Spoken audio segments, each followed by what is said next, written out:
मरियो निशाने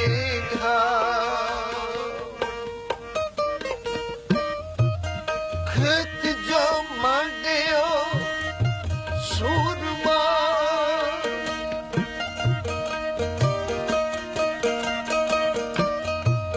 खेत जो मांडियो सूरमा अब जूझन कोदा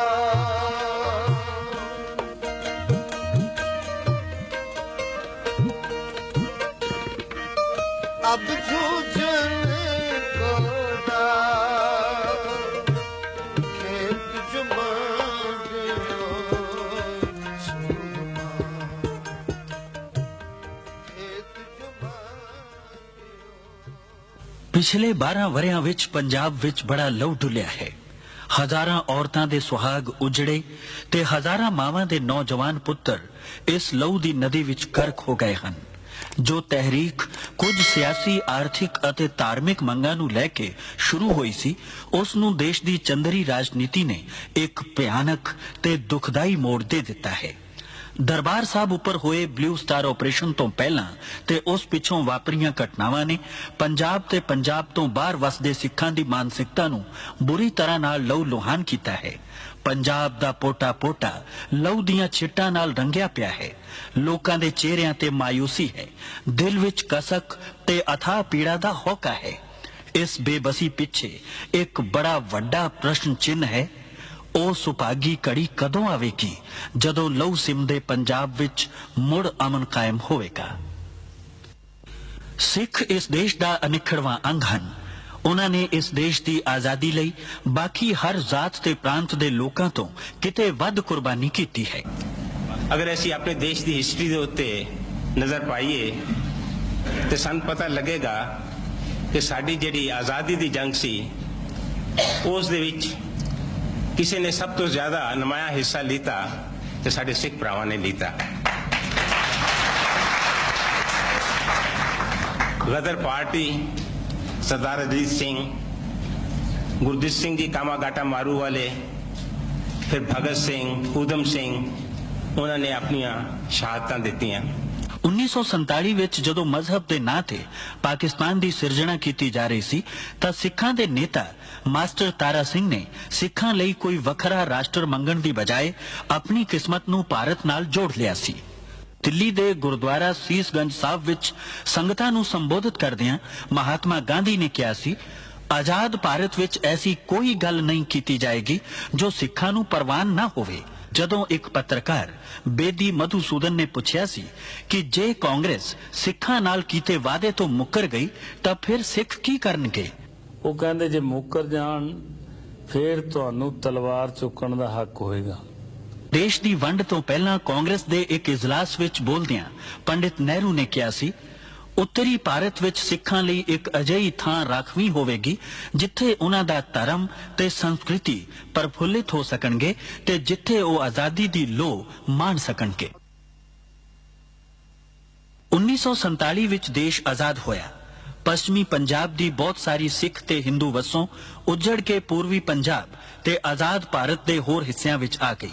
ਜਿੱਥੇ ਇਸ ਘੱਲੂਘਾਰੇ ਵਿੱਚ ਲੱਖਾਂ ਲੋਕਾਂ ਦੀਆਂ ਜਾਨਾਂ ਗਈਆਂ, ਅਰਬਾਂ ਤੇ ਖਰਬਾਂ ਰੁਪਏ ਦੀ ਜ਼ਮੀਨ ਤੇ ਜਾਇਦਾਦ ਪਾਕਿਸਤਾਨ ਰਹਿ ਗਈ, ਉੱਥੇ ਸਿੱਖਾਂ ਨੂੰ ਨਨਕਾਣਾ ਸਾਹਿਬ, ਪੰਜਾ ਸਾਹਿਬ ਤੇ ਹੋਰ ਸੈਂਕੜੇ ਗੁਰਧਾਮਾਂ ਤੋਂ ਵੀ ਮਹਿਰੂਮ ਹੋਣਾ ਪੈ ਗਿਆ, ਜਿਹੜੇ ਦੇਸ਼ ਦੀ ਵੰਡ ਸਮੇਂ ਪਾਕਿਸਤਾਨ ਰਹਿ ਗਏ ਸਨ। ਸਿੱਖਾਂ ਤੇ ਹਿੰਦੂਆਂ ਨੇ ਇਸ ਨੁਕਸਾਨ ਨੂੰ ਬੜੇ ਵੱਡੇ ਜਿਗਰੇ ਨਾਲ ਚੱਲਿਆ ਤੇ ਆਜ਼ਾਦ ਭਾਰਤ ਵਿੱਚ ਆਉਂਦਿਆਂ ਹੀ ਦੇਸ਼ ਦੇ ਨਿਰਮਾਣ ਵਿੱਚ ਲੱਗ ਪਏ। ਉਹਨਾਂ ਕੁਝ ਹੀ ਸਾਲਾਂ ਵਿੱਚ न ਸਿਰਫ ਆਪਣੇ ਆਪ ਨੂੰ ਆਰਥਿਕ ਤੌਰ ਤੇ ਮਜ਼ਬੂਤ ਕਰ ਲਿਆ, ਸਗੋਂ ਪੰਜਾਬ ਨੂੰ ਸਮੁੱਚੇ ਦੇਸ਼ ਦਾ ਅੰਨ ਭੰਡਾਰ ਬਣਾ ਦਿੱਤਾ। ਪੰਜਾਬੀ ਅਖਾਣ ਹੈ, ਕੋਠਾ ਉਸਰਿਆ ਤਰਖਾਣ ਵਿਸਰਿਆ। ਦੇਸ਼ ਆਜ਼ਾਦ ਹੋਇਆ, ਸਮਾਂ ਬੀਤਣ ਨਾਲ ਦੇਸ਼ ਦੀ ਵੰਡ ਸਮੇਂ ਲੱਗੇ ਜ਼ਖਮ ਮਿਲਣੇ ਸ਼ੁਰੂ ਹੋ ਗਏ। ਦੇਸ਼ ਦੇ ਨੇਤਾਵਾਂ ਨੇ ਸਿੱਖਾਂ ਨਾਲ ਕੀਤੇ ਇਕਰਾਰਾਂ ਨੂੰ ਛਿੱਕੇ ਟੰਗ ਦਿੱਤਾ। ਪੰਜਾਬ ਦੀ ਪ੍ਰਮੁੱਖ ਸਿਆਸੀ ਪਾਰਟੀ ਅਕਾਲੀ ਦਲ ਵੱਲੋਂ ਉਠਾਈ ਗਈ ਹਰ ਮੰਗ ਨੂੰ ਫਿਰਕੂ ਰੰਗ ਦੇ ਕੇ ਸਿੱਖ ਮੰਗ ਕਹਿ ਕੇ ਨਜ਼ਰਅੰਦਾਜ਼ ਕਰਨਾ ਸ਼ੁਰੂ ਕਰ ਦਿੱਤਾ। ਪ੍ਰਾਂਤ ਦੀ ਹਿੰਦੂ ਜਨਤਾ ਨੇ ਵੀ ਪੰਜਾਬ ਦੀਆਂ ਸਾਂਝੀਆਂ ਸਮੱਸਿਆਵਾਂ ਵਿੱਚ ਪੰਜਾਬ ਦੇ ਅਕਾਲੀਆਂ ਦਾ ਸਾਥ ਦੇਣ ਦੀ ਬਜਾਏ ਕੇਂਦਰ ਦੀ ਕਾਂਗਰਸ ਸਰਕਾਰ ਵੱਲ ਤੱਕਣਾ ਸ਼ੁਰੂ ਕਰ ਦਿੱਤਾ। ਪੰਜਾਬ ਦੇ ਹਿੰਦੂਆਂ ਤੇ ਸਿੱਖਾਂ ਵਿੱਚ ਸਦੀਆਂ ਪੁਰਾਣੀ ਜੋ ਭਾਸ਼ਾਈ, ਸਾਹਿਤਕ ਤੇ ਸੱਭਿਆਚਾਰਕ ਸਾਂਝ ਤੁਰੀ ਆ ਰਹੀ ਸੀ, ਉਸ ਵਿੱਚ ਪਹਿਲੀ ਤਰੇੜ ਉਦੋਂ ਆਈ ਜਦੋਂ 1951 ਵਿੱਚ ਹੋਈ ਮਰਦਮਸ਼ੁਮਾਰੀ ਦੇ ਸਮੇਂ ਪੰਜਾਬ ਦੇ ਹਿੰਦੂਆਂ ਨੇ ਆਪਣੀ ਮਾਂ ਬੋਲੀ ਪੰਜਾਬੀ ਦੀ ਬਜਾਏ ਹਿੰਦੀ ਨੂੰ ਆਪਣੀ ਮਾਂ ਬੋਲੀ ਲਿਖਾਇਆ। ਔਰ ਸਭ ਤੋਂ ਵੱਡਾ ਇਸ ਗੱਲ ਦਾ ਦੁੱਖ ਹੋਇਆ ਕਿ ਪੰਜਾਬ ਵਿੱਚ ਰਹਿਣ ਵਾਲੇ ਕੁਝ ਸਾਡੇ ਭਰਾ ਜਿਹੜੇ ਪੰਜਾਬੀ ਬੋਲੀ ਬੋਲਦੇ ਸੀ, ਉਹਨਾਂ ਨੇ ਕਿਹਾ ਨਹੀਂ ਸਾਡੀ ਪੰਜਾਬੀ ਬੋਲੀ ਨਹੀਂ ਹੈ। ਜੇ ਅੱਜ ਮੈਂ ਕਹਾਂ ਕਿ ਅਸਲੀ ਸੈਪਰੇਟਿਸਟ ਉਹ ਲੋਕ ਹਨ ਜਿਨ੍ਹਾਂ ਨੇ ਪੰਜਾਬੀ ਨੂੰ ਆਪਣੀ ਬੋਲੀ ਨਹੀਂ ਮੰਨਿਆ ਪੰਜਾਬ ਦੇ ਵਿੱਚ, ਉਹ ਮੈਂ ਕੋਈ ਗਲਤ ਗੱਲ ਨਹੀਂ ਕਹਿ ਰਿਹਾ। They are the real separatist. This is wear the real crisis started. ਜਿਸ ਦੇ ਸਿੱਟੇ ਵਜੋਂ ਆਉਣ ਵਾਲੇ ਸਮੇਂ ਵਿੱਚ ਅਨੇਕ ਦੁਖਦਾਈ ਘਟਨਾਵਾਂ ਦਾ ਕ੍ਰਮ ਸ਼ੁਰੂ ਹੋਇਆ। ਇਸ ਦਾ ਸਿਖਰ ਜੂਨ 1984 ਵਿੱਚ ਹੋਇਆ। ਦਰਬਾਰ ਸਾਹਿਬ ਉੱਪਰ ਹਮਲਾ, ਇੰਦਰਾ ਗਾਂਧੀ ਦਾ ਕਤਲ ਤੇ ਨਵੰਬਰ 1984 ਵਿੱਚ ਸਾਰੇ ਦੇਸ਼ 'ਚ ਹੋਏ ਸਿੱਖ ਵਿਰੋਧੀ ਦੰਗੇ ਸਨ।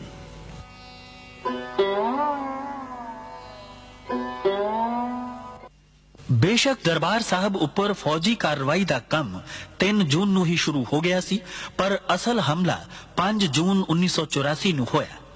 ਪੰਜਾਬ ਵਿੱਚ ਪਿਛਲੇ 225 ਵਰ੍ਹਿਆਂ ਵਿੱਚ ਇਹੋ ਜਿਹੀ ਦੁਖਦਾਈ ਤੇ ਸ਼ਰਮਨਾਕ ਘਟਨਾ ਪਹਿਲਾਂ ਕਦੇ ਨਹੀਂ ਸੀ ਵਾਪਰੀ।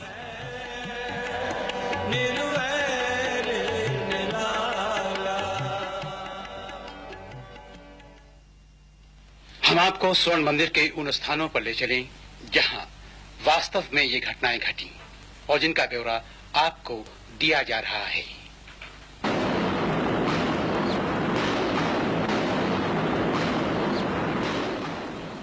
To put the record straight, I may tell you that on the day that we actually entered the Golden Temple complex, that's on the 5th of June, sometime in the afternoon at about 4 o'clock, we sent out an appeal, a sincere appeal to all the terrorists inside, a lot of innocent pilgrims inside, including women and children, to kindly come out and lay their arms.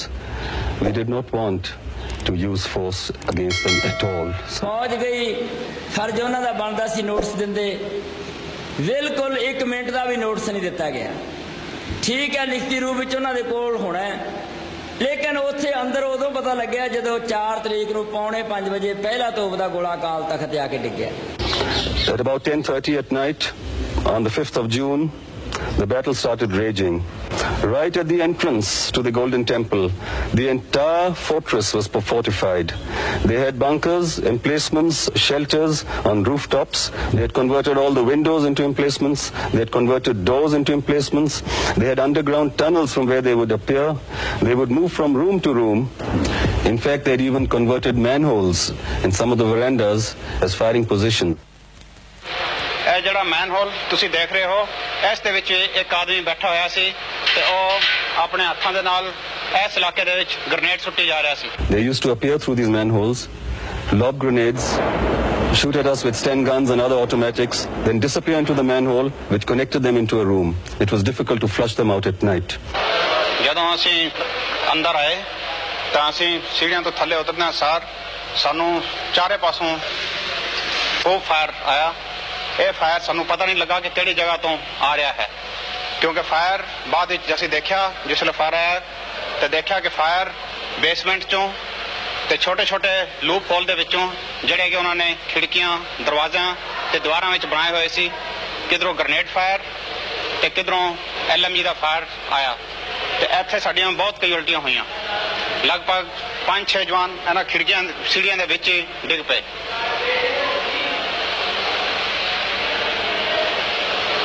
As far as the fortifications are concerned,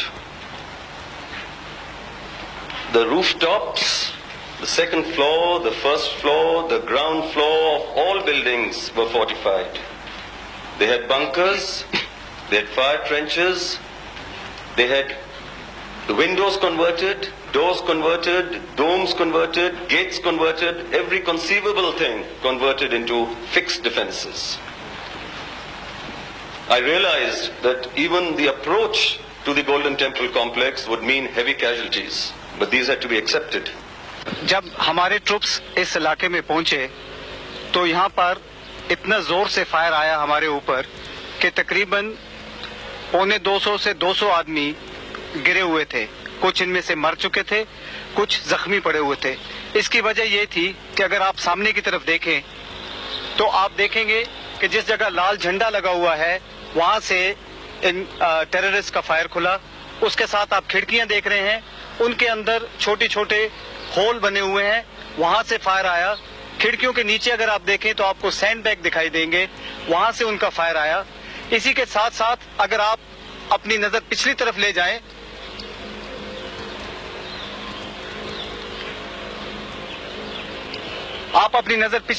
जाएं तो आपको छत के ऊपर bunker बने हुए दिखाई देंगे।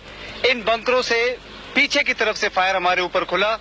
अगर आप और भी दाहिने तरफ देखें अपने तो देखेंगे कि सरोवर के परली पार लंगर की बिल्डिंग के ऊपर और उसके दोनों तरफ जो मिनरेट हैं उनके ऊपर से और उसके ऊपर भी जो दीवार है और वाटर टैंक के ऊपर से बहुत ही भारी फायर हमारे ट्रुप्स के ऊपर खुला।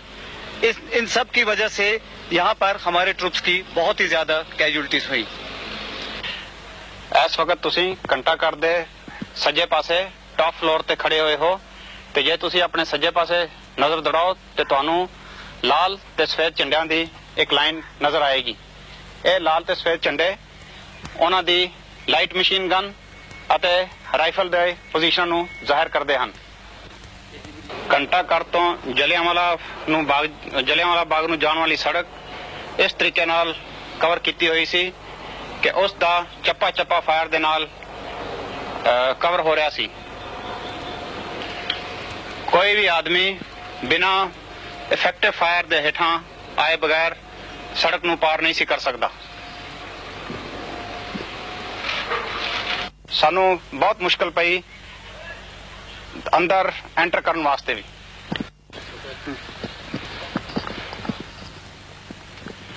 तुसी थोड़ा अपने सामने देखो, यह तुहानू एक कई मंजिला उच्ची बिल्डिंग नजर आ रही है जिसके ऊपर होटल टेंपल व्यू लिखा हुआ है। इस दी दूसरी तीसरी ते आखिरी मंजिल ਬੰਕਰਾਂ ਦੇ ਨਾਲ ਸਭ ਜਗ੍ਹਾ ਤੇ ਬੰਕਰ ਬਣਾਏ ਹੋਏ ਸੀ ਤੇ ਸਭ ਜਗ੍ਹਾ ਤੋਂ ਅੰਧਾਧੁੰਦ ਫਾਇਰ ਪੈ ਰਿਹਾ ਸੀ। So somewhere around about 7 o'clock or so in the evening, I had to launch a preliminary operation to secure the Hotel Temple View, to secure the Akhara. ਸਾਨੂੰ ਸਭ ਤੋਂ ਜ਼ਿਆਦਾ ਪਰੇਸ਼ਾਨੀ ਇਹ ਜਿਹੜੇ ਦੋ ਉੱਚੇ ਉੱਚੇ ਬੁੰਗੇ ਤੁਸੀਂ ਦੇਖ ਰਹੇ ਹੋ ਤੇ ਇਹਨਾਂ ਦੇ ਪਿੱਛੇ ਹੀ ਇੱਕ ਵਾਟਰ ਟੈਂਕ ਦੇਖ ਰਹੇ ਹੋ, ਇਹਨਾਂ ਤੋਂ ਪਰੇਸ਼ਾਨੀ ਨਜ਼ਰ ਆਈ। ਇਹਨਾਂ ਦੇ ਉੱਪਰ ਕਈ ਟਾਇਰ ਦੇ ਵਿੱਚ ਉਹਨਾਂ ਨੇ ਡਿਫੈਂਸ ਲਿਆ ਹੋਇਆ ਸੀ ਤੇ ਸਾਨੂੰ ਇਹ ਨਹੀਂ ਸੀ ਪਤਾ ਲੱਗ ਰਿਹਾ ਕਿ ਫਾਇਰ ਕਿਹੜੀ ਕਿਹੜੀ ਜਗ੍ਹਾ ਤੋਂ ਆ ਰਿਹਾ ਹੈ। ਸਿਰਫ ਉੱਪਰ ਹੀ ਅਸੀਂ ਕੁਝ ਬੰਕਰ ਜਿਹੜੇ ਕਿ ਸੈਂਡ ਬੈਗ ਨਾਲ ਸਾਨੂੰ ਨਜ਼ਰ ਆਉਂਦੇ ਸੀਗੇ ਦੇਖ ਸਕਦੇ ਸੀ ਔਰ ਥੱਲੇ ਕਿਹੜੀ ਜਗ੍ਹਾ ਤੋਂ ਫਾਇਰ ਆ ਰਿਹਾ ਹੈ ਇਸ ਗੱਲ ਦਾ ਪਤਾ ਲਗਾਉਣਾ ਬਹੁਤ ਮੁਸ਼ਕਲ ਸਾਡੇ ਵਾਸਤੇ ਰਿਹਾ। ਇਸ ਕਰਕੇ ਅਸੀਂ ਇਸ ਨੂੰ ਉਸ ਰਾਤ ਦੇ ਵਿੱਚ ਠੀਕ ਤਰੀਕੇ ਨਾਲ ਟੈਕਲ ਨਹੀਂ ਕਰ ਸਕੇ ਤੇ ਅਗਲੇ ਦਿਨ ਜਦੋਂ ਦਿਨ ਦੇ ਵਿੱਚ ਸਾਨੂੰ ਪਤਾ ਲੱਗਾ ਕਿ ਉਹਨਾਂ ਦਾ ਫਾਇਰ ਇਹਨਾਂ ਜਗ੍ਹਾ ਤੋਂ ਆ ਰਿਹਾ ਹੈ ਤੇ ਫਿਰ ਅਸੀਂ ਇਹਨਾਂ ਨੂੰ ਇੱਕ ਇੱਕ ਕਰਕੇ ਤੇ ਟੈਕਲ ਕੀਤਾ। I started suffering casualties from the moment I made my entrance from both directions. My progress towards the Akal Takht was extremely slow. My commandos who were to lead the infantry and get to the Akal Takht at the earliest to be able to carry out a commando operation and secure the Akal Takht with as little loss of life as possible started suffering very heavy casualties.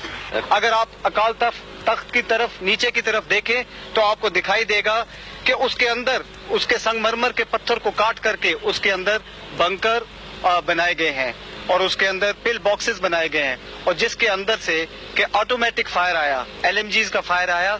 इस इलाके में कम से कम 20 से ऊपर LMG लगी हुई थी जिनका ऑटोमेटिक फायर हमारे ट्रुप्स के ऊपर आया। इसके अलावा जो मैंने आपको पहली जगह दिखाई है, इन सब चीजों का फायर शामिल करते हुए ये तकरीबन एक किलिंग ग्राउंड सा बन गया था जिसके अंदर हमारे ऊपर बहुत नुकसान हुआ।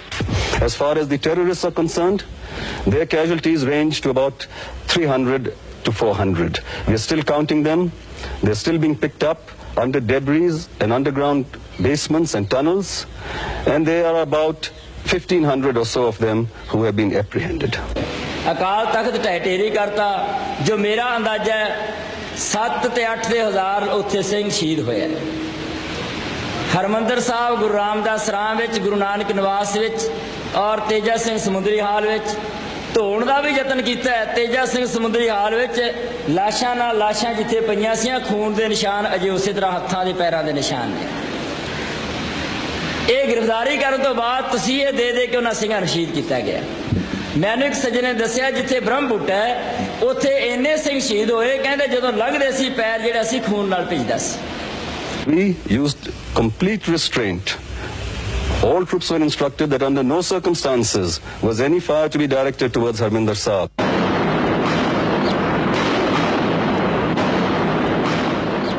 As soon as the 6th morning appeared and we felt that we had got most of the terrorists, we started our work. We got the Granthis out from the Golden Temple. We ensured that they were protected. We cleaned the place up. There had been weapons in this complex which had been thrown into the pond and hidden. We, however, ensured that Darbar Sahib started functioning immediately. We made sure that Qurbani Sahib was recited at the earliest. मेरा सिर्फ एक सवाल है, अपने नाल नहीं तुहाडे नाल भी है अते वक्त दी हुकूमत नाल भी है। भाई सुरिंदर सिंह जी दरबार साहब की मर्यादा दस रहे सन। भाई मनी सिंह जी तुहाडे असी ऋणी हाँ जिन्हां ने दरबार साहब की मर्यादा बनाई, जेड़े कोई हटा नहीं सकेगा।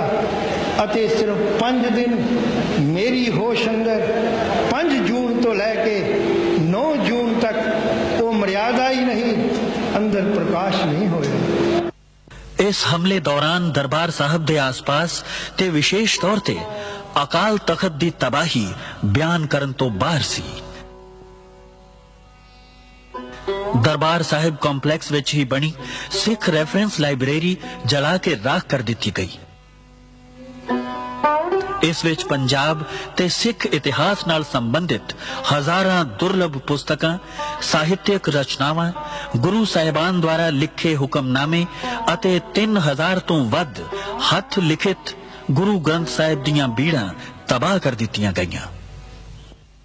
सरकारी तौर ते इस सारी कार्रवाई नूं जायज करार दिंदे होए यह कहा गया कि सरकार कोल इस तो बिना कोई विकल्प रह ही नहीं सी गया। Our action was not against the Sikhs, it was not against the Sikh religion, it was not against the Golden Temple. It was against a very small, comparatively small group in which we believe there were other people too, not only Sikhs, who were desecrating the holy place, and the action was against them. दरअसल सरकार दा नजरिया की है? सरकार दा नजरिया सिक्खी नूं खत्म करना है। ये सरकार दी साजिश सी। सरकार सिखां नूं सबक सिखाउणा चाहुंदी सी। फौज गई, फौज विरोधी देशां नाल लड़दी है और मैं समझना ਉਹ ਸਿੱਖ ਕੌਮ ਉੱਤੇ ਜਿਹਨੇ ਦੇਸ਼ ਦੀਆਂ ਹੱਦਾਂ ਤੇ ਰਾਖੀ ਕੀਤੀ ਉਹਨੂੰ ਮਾਰਨ ਲਈ, ਉਹਦਾ ਹਰਮੰਦਰ, ਉਹਦਾ ਅਕਾਲ ਤਖਤ ਢਾਉਣ ਲਈ ਫੌਜ ਨੂੰ ਚਾੜਿਆ। ਇਹ ਦੇਸ਼ ਦੀ ਸਰਕਾਰ ਦੇ ਮੱਥੇ ਰਹਿੰਦੀ ਦੁਨੀਆ ਤੱਕ ਕਲੰਕ ਰਹੇਗਾ। ਲੋਕਾਂ ਵਿੱਚ ਇਸ ਦੁਖਦਾਈ ਘਟਨਾ ਦਾ ਪ੍ਰਤੀਕਰਮ ਇੰਨਾ ਗਹਿਰਾ ਸੀ ਕਿ ਉਹ ਸਮੁੱਚੀ ਸਿੱਖ ਕੌਮ ਦੀ ਇੱਜ਼ਤ ਨੂੰ ਜਲੀਲ ਕੀਤਾ ਗਿਆ ਸਮਝਣ ਲੱਗ ਪਏ। ਜਦੋਂ ਵੀ ਕਿਸੇ ਕੌਮ ਦਾ ਧਾਰਮਿਕ ਮੱਕਾ ਢਾਇਆ ਜਾਵੇ, ਸ੍ਰੀ ਅਕਾਲ ਤਖਤ ਸਾਹਿਬ ਢਾਇਆ ਜਾਵੇ, ਧੀਆਂ ਭੈਣਾਂ ਦੀ ਬੇਪਤੀ ਕੀਤੀ ਜਾਵੇ, ਨੌਜਵਾਨਾਂ ਦਾ ਕਤਲੇਆਮ ਕੀਤਾ ਜਾਵੇ, ਬੱਚਿਆਂ ਨੂੰ ਸ਼ਹੀਦ ਕੀਤਾ ਜਾਵੇ, ਉਹ ਤੁਸੀਂ ਦੇਖ ਲਓ ਵੀ ਕਿੰਨੀ ਕੁ ਮਤਲਬ ਵੀ ਦੁਰਦਸ਼ਾ ਉਸ ਕੌਮ ਦੀ, ਉਸ ਇਨਸਾਨ ਦੀ ਉਹਨਾਂ ਦੀ ਹੋ ਸਕਦੀ ਜਿੰਨੀ ਕੁ ਮਤਲਬ ਸਾਡੀ ਹੋਈ ਆ। I at that time warned Mrs. Gandhi before Blue Star, and she kept assuring me that there would be no question of sending the army into the temple. She did it, and I quoted Urdu couplet in Parliament at her, which I think sums up. वो वक्त भी देखा तारीख की घड़ियों ने, लम्हों ने खता की थी, सदियों ने सजा पाई. And I told Mrs. Gandhi, you made a blunder and the country will pay the price. 1984 ਵਿੱਚ ਦਰਬਾਰ ਸਾਹਿਬ ਉੱਪਰ ਹੋਏ ਹਮਲੇ ਤੋਂ ਬਾਅਦ ਪੰਜਾਬ ਵਿੱਚ ਕਦੇ ਸ਼ਾਂਤੀ ਨਹੀਂ ਹੋਈ। ਪੰਜਾਬ ਦੇ ਅਜੋਕੇ ਦੁਖਾਂਤ ਦਾ ਮੁੱਢ ਪੰਜਾਬੀ ਸੂਬਾ ਅੰਦੋਲਨ ਦੇ ਨਾਲ ਹੀ ਸ਼ੁਰੂ ਹੋ ਗਿਆ। ਨਹਿਰੂ ਸਰਕਾਰ ਦੇ ਸਮੇਂ ਜਦੋਂ ਦੇਸ਼ ਦੇ ਹੋਰ ਹਿੱਸਿਆਂ ਵਿੱਚ ਭਾਸ਼ਾ ਦੇ ਆਧਾਰ ਤੇ ਸੂਬੇ ਬਣਾਏ ਜਾ ਰਹੇ ਸਨ ਤਾਂ ਉੱਤਰੀ ਭਾਰਤ ਵਿੱਚ ਪੰਜਾਬੀ ਸੂਬਾ ਜ਼ਿੰਦਾਬਾਦ ਦਾ ਨਾਰਾ ਲਗਾਉਣ ਤੇ ਵੀ ਪਾਬੰਦੀ ਲਗਾ ਦਿੱਤੀ ਗਈ ਸੀ। ਜਿਹੜੀ ਕਾਂਗਰਸ ਦਾ ਆਪਣਾ ਜੋ ਸਿਧਾਂਤ ਸੀ ਲਿੰਗੁਇਸਟਿਕ ਸਟੇਟਸ ਬਣਾਉਣ ਦਾ ਆਜ਼ਾਦੀ ਤੋਂ ਬਾਅਦ, ਉਹਨੇ ਭਾਸ਼ਾਈ ਸੂਬੇ ਬਾਕੀ ਤਾਂ ਸਾਰੇ ਹਿੰਦੁਸਤਾਨ ਵਿੱਚ ਬਣਾਉਣੇ ਪ੍ਰਵਾਨ ਕਰ ਲਏ ਜਾਂ ਕਮਿਸ਼ਨ ਬਿਠਾਤਾ, ਲੇਕਿਨ ਉਸ ਕਮਿਸ਼ਨ ਨੂੰ ਪਾਬੰਦ ਕਰ ਦਿੱਤਾ ਵੀ ਉੱਤਰੀ ਭਾਰਤ ਵਿੱਚ ਕੋਈ ਨਹੀਂ ਕਰਨਾ, ਕੋਈ ਸਿਫਾਰਿਸ਼ ਨਹੀਂ ਹੋਏਗੀ, ਕੋਈ ਭਾਸ਼ਾਈ ਪ੍ਰਾਂਤ ਨਹੀਂ ਬਣੇਗਾ। ਐਜੀਟੇਸ਼ਨ ਸ਼ੁਰੂ ਹੋਈ, ਪੰਜਾਬੀ ਸੂਬਾ ਜ਼ਿੰਦਾਬਾਦ। ਤੇ ਤੁਸੀਂ ਹੈਰਾਨ ਹੋਵੋਗੇ ਵੀ ਉਸ ਵੇਲੇ ਦੀ ਲੀਡਰਸ਼ਿਪ ਨੇ, ਉਸ ਵੇਲੇ ਦੀ ਸਰਕਾਰ ਨੇ, ਜਿਹਦੇ ਮੁਖੀ ਪੰਡਤ ਜਵਾਹਰ ਲਾਲ ਔਰ ਨਕਾਟਜੂ ਵਗੈਰਾ ਸਨ, ਉਹਨਾਂ ਨੇ ਬੈਨ ਕਰ ਦਿੱਤਾ, ਇਹ ਪਟੇਲ ਵੀ ਜ਼ਿੰਦਾ ਸਨ ਉਦੋਂ, ਕਿ ਤੁਸੀਂ ਪੰਜਾਬੀ ਸੂਬਾ ਜ਼ਿੰਦਾਬਾਦ ਵੀ ਨਹੀਂ ਕਹਿ ਸਕਦੇ। ਇਸ ਪਾਬੰਦੀ ਨੂੰ ਤੋੜਨ ਲਈ 14,000 ਸਿੱਖ ਜੇਲ੍ਹਾਂ ਵਿੱਚ ਗਏ। 14,000 ਜੇਲ੍ਹਾਂ ਵਿੱਚ ਜਾਣ ਤੋਂ ਬਾਅਦ ਸਾਨੂੰ ਇੰਨੀ ਕੁ ਗੱਲ ਕਹਿਣ ਦੀ ਆਜ਼ਾਦੀ ਮਿਲੀ, ਚੰਗਾ ਤੁਸੀਂ ਪੰਜਾਬੀ ਸੂਬਾ ਆਜ਼ਾਦ ਕਹਿ ਸਕਦੇ ਹੋ, ਪੰਜਾਬੀ ਸੂਬਾ ਜਿੰਦਾਬਾਦ ਕਹਿ ਸਕਦੇ ਹੋ। ਫਿਰ ਪੰਜਾਬੀ ਸੂਬੇ ਲਈ ਲੜਾਈ ਲੜੀ। ਚਾਹੀਦਾ ਤਾਂ ਇਹ ਸੀ ਆਜ਼ਾਦੀ ਤੋਂ ਬਾਅਦ ਲੋਕਾਂ ਨੂੰ ਇਹ ਮੌਕਾ ਹੀ ਨਾ ਮਿਲਦਾ। ਜਿਸ ਤਰ੍ਹਾਂ ਆਜ਼ਾਦ ਦੇਸ਼ਾਂ ਦੀਆਂ ਸਰਕਾਰਾਂ ਇਮਾਨਦਾਰੀ ਨਾਲ ਬੋਲੀ ਦੇ ਮਸਲੇ, ਕਲਚਰ ਦੇ ਮਸਲੇ ਆਉਂਦਿਆਂ ਸਾਰ ਇਹ ਪਹਿਲਾ ਮਸਲੇ ਹੱਲ ਕਰ ਦਿੰਦੇ ਨੇ ਤਾਂ ਕਿ ਕਿਸੇ ਬੰਦੇ ਨੂੰ ਸਰਕਾਰ ਤੇ ਇਤਰਾਜ਼ ਕਰਨ ਦਾ ਮੌਕਾ ਨਾ ਮਿਲੇ। ਪਰ ਸਾਡੇ ਦੇਸ਼ ਦੇ ਹੁਕਮਰਾਨਾਂ ਨੇ, ਉਹਨਾਂ ਨੂੰ ਸ਼ਾਇਦ ਫਾਇਦਾ ਹੀ ਇਸੇ ਗੱਲ ਵਿੱਚ ਸੀ, ਬੋਲੀ ਦੇ ਝਗੜੇ ਹੋਈ ਜਾਣ, ਸਾਡੀ ਗੱਦੀ ਕਾਇਮ ਰਹੇ। ਜੇ ਇਮਾਨਦਾਰੀ ਨਾਲ ਸੋਚਦੇ ਸ਼ਾਇਦ ਗੱਦੀ ਉਹਨਾਂ ਦੀ ਇਦੋਂ ਵੀ ਤਕੜੀ ਹੋਣੀ ਸੀ। ਜੇ ਮਸਲੇ ਹੱਲ ਹੋ ਜਾਂਦੇ ਸਾਰੇ, ਬੋਲੀ ਦਾ ਮਸਲਾ, ਸੂਬਿਆਂ ਦਾ ਮਸਲਾ ਔਰ ਘੱਟ ਗਿਣਤੀਆਂ ਦਾ ਮਸਲਾ, ਇਹ ਮਸਲੇ ਆਉਂਦਿਆਂ ਸਾਰ ਹੱਲ ਹੋ ਜਾਂਦੇ, ਸ਼ਾਇਦ ਉਹਨਾਂ ਨੂੰ ਵੀ ਆਪਣੀ ਗੱਦੀ ਦਾ ਫਿਕਰ ਨਹੀਂ ਸੀ ਰਹਿਣਾ। ਇਹ ਭੁਲੇਖਾ ਸੀ ਉਹਨਾਂ ਨੂੰ। ਪੰਜਾਬੀ ਸੂਬੇ ਲਈ ਲਾਇਆ ਗਿਆ ਮੋਰਚਾ ਕਈ ਸਾਲ ਚੱਲਦਾ ਰਿਹਾ। ਮਾਸਟਰ ਤਾਰਾ ਸਿੰਘ ਤੇ ਸੰਤ ਫਤਿਹ ਸਿੰਘ ਨੇ ਇਸ ਮੋਰਚੇ ਦੀ ਅਗਵਾਈ ਕੀਤੀ। ਪੰਜਾਬੀ ਸੂਬੇ ਦੇ ਮੋਰਚੇ ਲਈ ਸਭ ਤੋਂ ਵੱਧ ਕੁਰਬਾਨੀ ਸਿੱਖਾਂ ਨੂੰ ਹੀ ਕਰਨੀ ਪਈ, ਕਿਉਂਕਿ ਪੰਜਾਬ ਦੀ ਬਹੁਤੀ ਹਿੰਦੂ ਜਨਤਾ ਇਸ ਹੱਕ ਵਿੱਚ ਨਹੀਂ ਸੀ ਕਿ ਉੱਤਰੀ ਭਾਰਤ ਵਿੱਚ ਕੋਈ ਅਜਿਹਾ ਸੂਬਾ ਬਣੇ ਜਿੱਥੇ ਕਿ ਸਿੱਖ ਬਹੁ ਗਿਣਤੀ ਵਿੱਚ ਹੋ ਜਾਣ। ਆਮ ਤੌਰ ਤੇ ਉਹਨਾਂ ਨੇ ਇਸ ਮੰਗ ਦਾ ਵਿਰੋਧ ਹੀ ਕੀਤਾ। 1965 ਵਿੱਚ ਹਿੰਦ ਪਾਕਿਸਤਾਨ ਦੀ ਜੰਗ ਸ਼ੁਰੂ ਹੋ ਜਾਣ ਕਾਰਨ ਇਹ ਮੋਰਚਾ ਅੱਗੇ ਪਾ ਦਿੱਤਾ ਗਿਆ। ਹਿੰਦ ਪਾਕ ਲੜਾਈ ਵਿੱਚ ਸਿੱਖਾਂ ਨੇ ਵੱਧ ਚੜ ਕੇ ਹਿੱਸਾ ਲਿਆ। ਆਖਰ ਇੰਦਰਾ ਸਰਕਾਰ ਨੇ 1966 ਵਿੱਚ ਪੰਜਾਬੀ ਸੂਬੇ ਦੀ ਮੰਗ ਤਾਂ ਪ੍ਰਵਾਨ ਕਰ ਲਈ, ਪਰ ਚੰਡੀਗੜ੍ਹ, ਜਿਸ ਨੂੰ ਪੰਜਾਬ ਦੀ ਰਾਜਧਾਨੀ ਵਜੋਂ ਵਿਕਸਿਤ ਕੀਤਾ ਗਿਆ ਸੀ, ਉਸ ਨੂੰ ਹਰਿਆਣਾ ਤੇ ਪੰਜਾਬ ਦੀ ਸਾਂਝੀ ਰਾਜਧਾਨੀ ਰਹਿਣ ਦਿੱਤਾ ਗਿਆ। ਪੰਜਾਬ ਦੇ ਬਹੁਤ ਸਾਰੇ ਪੰਜਾਬੀ ਬੋਲਦੇ ਇਲਾਕੇ ਜਾਂ ਤੇ ਹਰਿਆਣਾ ਨੂੰ ਦੇ ਦਿੱਤੇ ਗਏ ਜਾਂ ਹਿਮਾਚਲ ਦੇ ਹਿੱਸੇ ਆ ਗਏ। ਪੰਜਾਬ ਦੀ ਬਹੁਤ ਸਾਰੀ ਵਸੋਂ ਤੇ ਖਾਸ ਕਰਕੇ ਅਕਾਲੀ ਨੇਤਾ ਇਹੋ ਜਿਹਾ ਲੰਗੜਾ ਸੂਬਾ ਲੈ ਕੇ ਖੁਸ਼ ਨਹੀਂ ਸਨ। It was a long run struggle in which about 65,000 people had to court arrest, and ultimately when Punjabi Suba was formed, it was not according to the wishes of the people. Punjabi ਸੂਬੇ ਦੀ ਸਥਾਪਤੀ ਮਗਰੋਂ ਪੰਜਾਬ ਦੇ ਸਿਆਸੀ ਹਾਲਾਤ ਨੇ ਇੱਕ ਨਵਾਂ ਮੋੜ ਲੈਣਾ ਸ਼ੁਰੂ ਕਰ ਦਿੱਤਾ। ਅਕਾਲੀ ਦਲ ਨੇ ਆਨੰਦਪੁਰ ਸਾਹਿਬ ਵਿਖੇ ਆਪਣੇ ਸਾਲਾਨਾ ਇਜਲਾਸ ਵਿੱਚ ਬਹੁ ਚਰਚਿਤ ਆਨੰਦਪੁਰ ਸਾਹਿਬ ਦਾ ਮਤਾ ਪਾਸ ਕੀਤਾ। ਇਸ ਮਤੇ ਵਿੱਚ ਰਾਜਾਂ ਨੂੰ ਵੱਧ ਅਧਿਕਾਰ ਦੇਣ ਦੀ ਗੱਲ ਕਹੀ ਗਈ ਸੀ। ਪੰਜਾਬ ਵਿੱਚ ਪੜ੍ਹੇ ਲਿਖੇ ਯੁਵਕਾਂ ਵਿੱਚ ਵੱਧ ਰਹੀ ਬੇਰੋਜ਼ਗਾਰੀ ਨੂੰ ਧਿਆਨ ਵਿੱਚ ਰੱਖਦੇ ਹੋਏ ਰੋਜ਼ਗਾਰ ਦੇ ਨਵੇਂ ਵਸੀਲੇ ਲੱਭਣ ਅਤੇ ਪੰਜਾਬ ਵਿੱਚ ਵੱਡੇ ਵੱਡੇ ਉਦਯੋਗ ਸਥਾਪਿਤ ਕਰਨ ਦੀ ਮੰਗ ਸੀ। ਹਰਿਆਣੇ ਵਿੱਚ ਰਹਿ ਗਏ ਪੰਜਾਬੀ ਬੋਲਦੇ ਇਲਾਕੇ ਤੇ ਚੰਡੀਗੜ੍ਹ ਪੰਜਾਬ ਨੂੰ ਦੇਣ ਬਾਰੇ ਵੀ ਕਿਹਾ ਗਿਆ ਸੀ। ਫੌਜ ਵਿੱਚ ਸਿੱਖਾਂ ਦੇ ਮੌਜੂਦਾ ਅਨੁਪਾਤ ਨੂੰ ਕਾਇਮ ਰੱਖਣ ਤੇ ਰਾਵੀ ਬਿਆਸ ਦੇ ਪਾਣੀਆਂ ਦੀ ਸਹੀ ਵੰਡ ਬਾਰੇ ਵੀ ਜ਼ੋਰ ਦਿੱਤਾ ਗਿਆ ਸੀ। ਜਿੱਥੇ ਆਨੰਦਪੁਰ ਸਾਹਿਬ ਦੇ ਮਤੇ ਵਿੱਚ ਪਾਸ ਕੀਤੀਆਂ ਗਈਆਂ ਬਹੁਤੀਆਂ ਮੰਗਾਂ ਦਾ ਸੰਬੰਧ ਪੰਜਾਬ ਦੀ ਸਮੁੱਚੀ ਵਸੋਂ ਨਾਲ ਸੀ, ਉੱਥੇ ਕਾਂਗਰਸ ਸਰਕਾਰ ਨੇ ਇਸ ਮਤੇ ਨੂੰ ਦੇਸ਼ ਦੀ ਏਕਤਾ ਤੇ ਅਖੰਡਤਾ ਨੂੰ ਭਾਰੀ ਖਤਰੇ ਦੀ ਦਸਤਾਵੇਜ਼ ਕਹਿ ਕੇ ਇਸ ਨੂੰ ਥਾਂ-ਥਾਂ ਤੇ ਬਦਨਾਮ ਕਰਨਾ ਸ਼ੁਰੂ ਕਰ ਦਿੱਤਾ। ਜੇ ਉਹ ਸਾਰੇ ਦੇਸ਼ ਲਈ ਵੱਧ ਅਧਿਕਾਰਾਂ ਦਾ ਮੰਗ ਕਰਦਾ ਆਨੰਦਪੁਰ ਸਾਹਿਬ ਦਾ ਮਤਾ, ਫਿਰ ਇਸ ਗੱਲ ਨਾਲ ਵੱਖਵਾਦੀ ਕਹਿ ਕੇ ਕਿਉਂ ਸਾਨੂੰ ਟਾਲਿਆ ਜਾਵੇ।